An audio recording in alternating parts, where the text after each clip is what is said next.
Hello and welcome to lectures on solar power generation. I welcome you all to the module number 2 and lecture number 1. In this lecture, we are going to discuss in detail what or which are the types of rechargeable batteries, which rechargeable batteries are more suitable for solar PV systems, and which and typically all of these types, and which should be our final selection for a PV system design, we are going to discuss in detail in this lecture.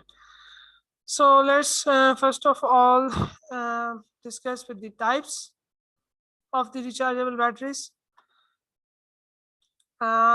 In this lecture, I am also going to discuss the types which are used in electric or hybrid electric vehicles. Well, mainly there are three types of rechargeable batteries which are used either for solar systems or battery backup systems like UPS or in the vehicles. The three types are, the number one is the lead acid type of batteries. Then we have NiMH batteries, nickel metal hydride batteries, and another type is which is known as the lithium ion battery. You might be thinking, if these are three types, then what about the gel type battery or sealed batteries? Well, I will tell you which in which type or in which category these batteries are included. Okay, let's see here in this slide. Lithium ion batteries. This type of battery technology is used in electric vehicles and in plug-in vehicles. While the lead acid batteries, they are most common, they are used in conventional vehicles, or they are used in battery backup systems like solar PV systems or UPS systems, uninterrupted power supply systems, which are used in homes. And another type is the nickel metal hydride. Now, this type of these type of batteries are normally not used. This is an obsolete type. Why NiMH batteries are not used, I will tell you a few moments later. Well, the two types, the lead acid battery and the lithium ion batteries, they are commonly used. Let's compare these types first. The lead acid batteries are having the energy density of 34 watt-hour per kg. First of all, the batteries which were invented, they were lead acid batteries. Then progress made in research and development, and then we reached to the another type, which is the nickel metal hydride batteries. They were invented, they were presented. They obviously have more energy density as compared to lead acid batteries. They are having 68 watt hours per kg weight. Then another type which was invented and then introduced was the lithium ion technology. Now, if a battery is a lithium ion battery, it will be having 140 watt hour per kg energy density. It means that for the same battery rating or the same battery or the same energy rating, lithium ion batteries will be more lighter and compact among all of these types. Okay, clear? We have only three types of batteries which are mainly used in PV systems and which are used in electric or hybrid electric vehicles. And these types are what? Lithium ion, lead acid, and nickel metal hydride batteries. So then nickel metal hydride batteries, they are not used. Why they are not used? Lead acid batteries, if we compare, if we do a cost comparison, then lead acid batteries are cheaper and lithium ion batteries are more expensive. Okay, so it means that in terms of cost, lead acid batteries, one, they are cheaper. Then this is one of the major factors, the discharge rate. This is the self discharge rate. If you can see here, Lithium-ion batteries have the self-discharge of 5% per month. In a month, if the battery is charged and you put it everywhere, or it is unused, then its self-discharge will be 5% per month. While if the battery is a type of a lead acid battery, then it will be having the discharge rate of 4% per week. Okay, it's still okay. But if you see the nickel metal hydride type, it has a 12.5% self-discharge rate. So this is the basic reason that after the invention of lithium-ion batteries, nickel metal hydride NIMH batteries are now obsolete and they are not used in our applications. So this is the major reason of the fact that NIMH batteries are out of market now. Okay, so lead acid batteries, as I told you, that they have the discharge rate of 4% per week. They are mostly used in the applications of solar PV systems. And since we are interested in solar PV systems, so we are going to study the variants of lead acid battery.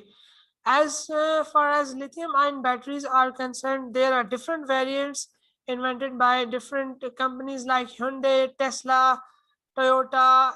They are working on bringing different variants of different types of lithium-ion batteries, and in the research and development phase, this type is very active. And in most of the cars, electric vehicles today, you have lithium-ion batteries. But since our topic of concern is solar power systems, so we are going to study the types of lead-acid batteries. So what are the types of lead-acid batteries we are going to discuss in detail now? Let's classify them with respect to construction. Construction point of view, you have two types of lead-acid batteries. The type 1, which is the grid type battery, and the type 2 is the tubular type battery, also known as grid plate batteries or tubular plate batteries. Now, what's the difference between them is that in the tubular plate batteries, you have lead tubes. You have tubes of lead. While in grid type, the lead is in the form of grid. You can see a mesh or a grid here.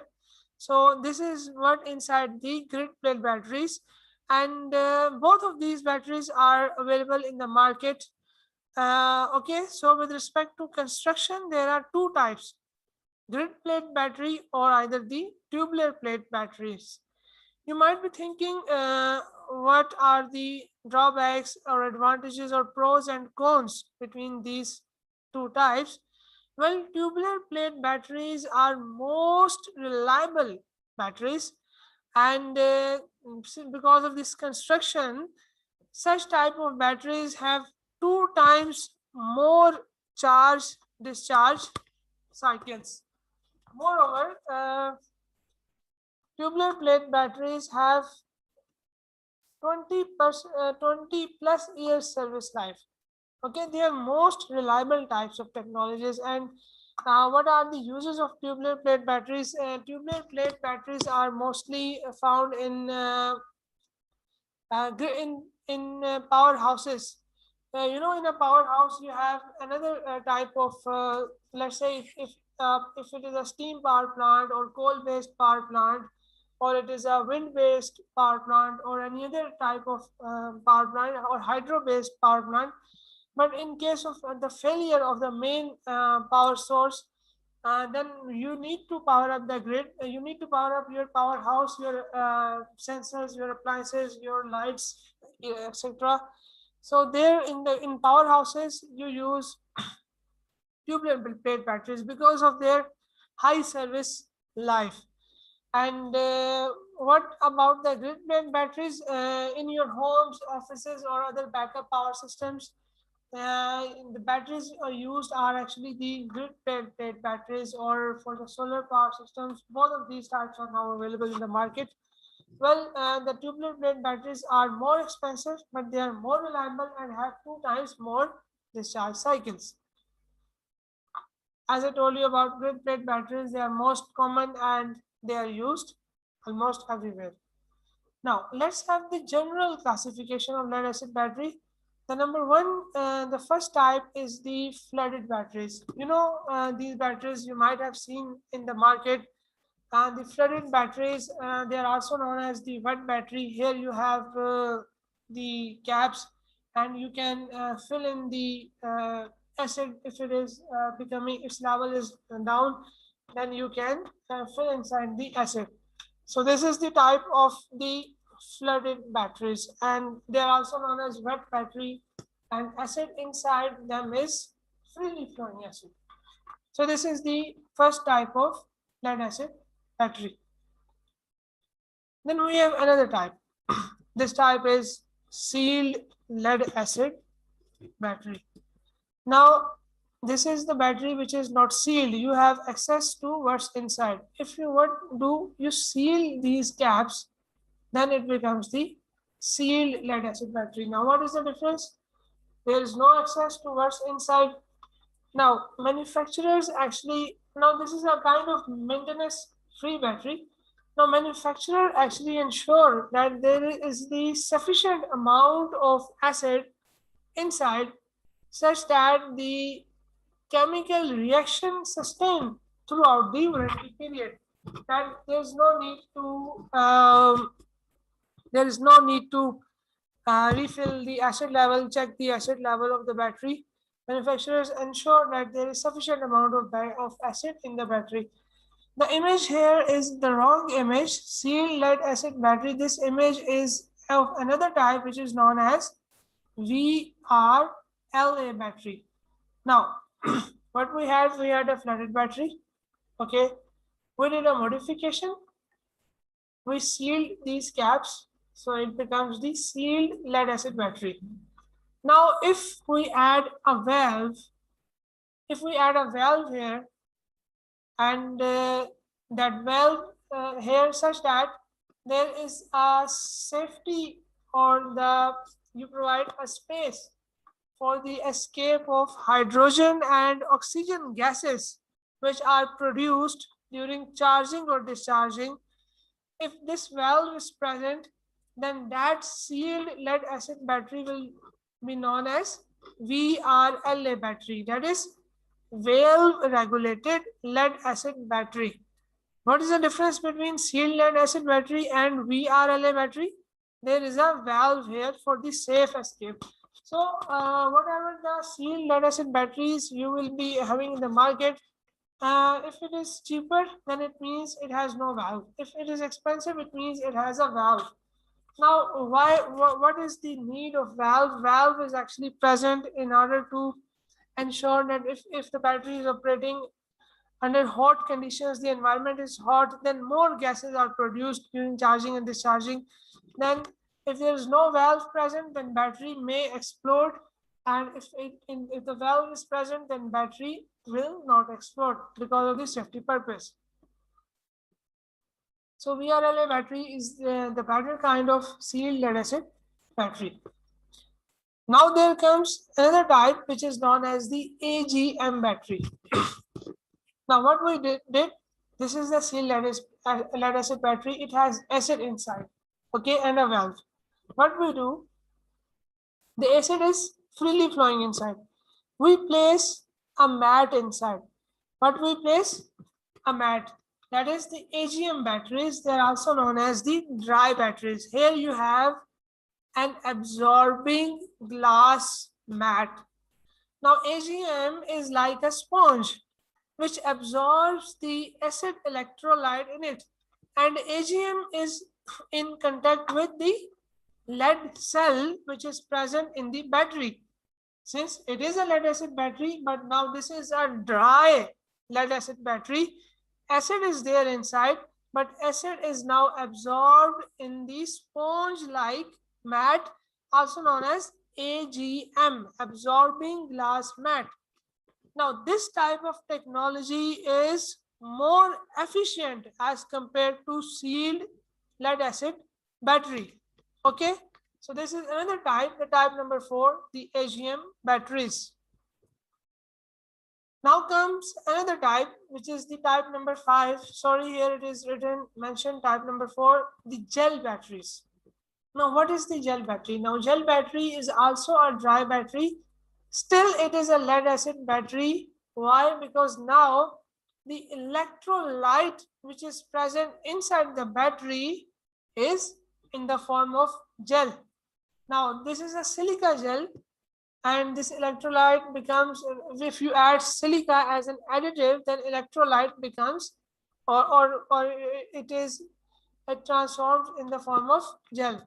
Now, these gel batteries are well suited to hot and humid environments. If you are planning to implement a solar PV system in desert area of India or Pakistan or USA, then you must prefer gel batteries, because gel batteries can sustain hot and humid environments, or such environments where there is a temperature change.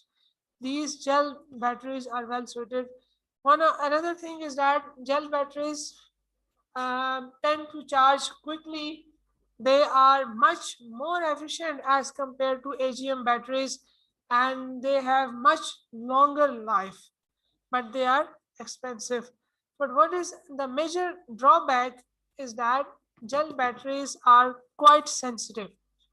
They are very sensitive to over voltages, not sensitive to high temperature, but gel based batteries are sensitive to over voltages. So these batteries can damage if your battery charger is of low quality. If your battery charger contains high voltage spikes, over voltage spikes, then it will damage the battery. So that's why American technology or German based battery chargers are available in the market, which must be used with these gel batteries. Don't go for cheap Chinese battery chargers, because they can damage these gel batteries. In our country, in Pakistan, some people buy used gel batteries imported from US. They work well, but the the the battery charger they use with them is of low quality.